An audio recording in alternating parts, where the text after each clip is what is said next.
कवन नगरिया बजवा बाजऊ हरदिया तोरा लागोगे। कवन नगरिया बजवा बाजऊ हरदिया तोरा लागऊ हरदिया तोरा लागोगे। जानूगे सुनी के कर जा हमर फाटो हो दरदिया कोई नहीं बाटो होगे। जानूगे सुनी के करे जा हमर फाटो हो दरदिया कोई नहीं बाटो होगे। पूर्व नगरिया बजवा बाजऊ हरदिया हमारा लागो हरदिया हमारा लागो हो रे।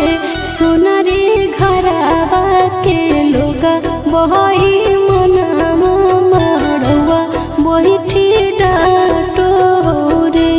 सोना रे घरवा के लोगा बहई मनवा मड़वा बैठी डाटो हो रे।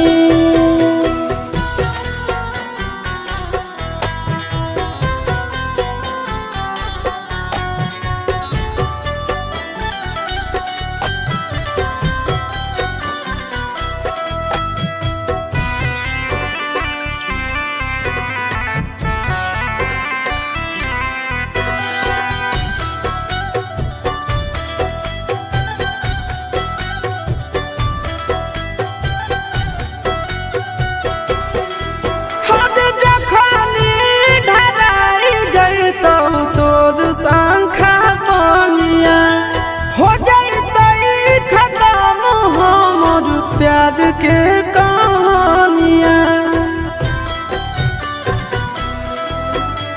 बुझे मजबूरी नहीं है हमर कसूर रे। इहे शायद होते भगवान के मंजूर रे। काठ के करे जावा बनैले नी दया नहीं आबोगे। जानूगे सुनी के करे जा हमर फाटो हो दरदिया कोई नहीं बाटो होगे। जानूगे सुनी के करे जा हमर फाटो हो दरदिया कोई नहीं बाटो होगे।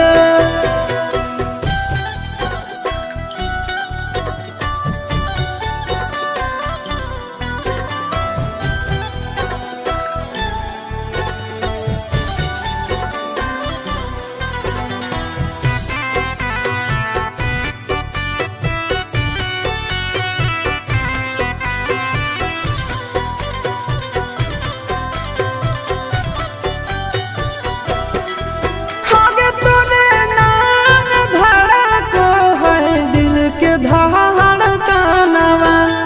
मंगिया भरते चली जइबो सामसनवा।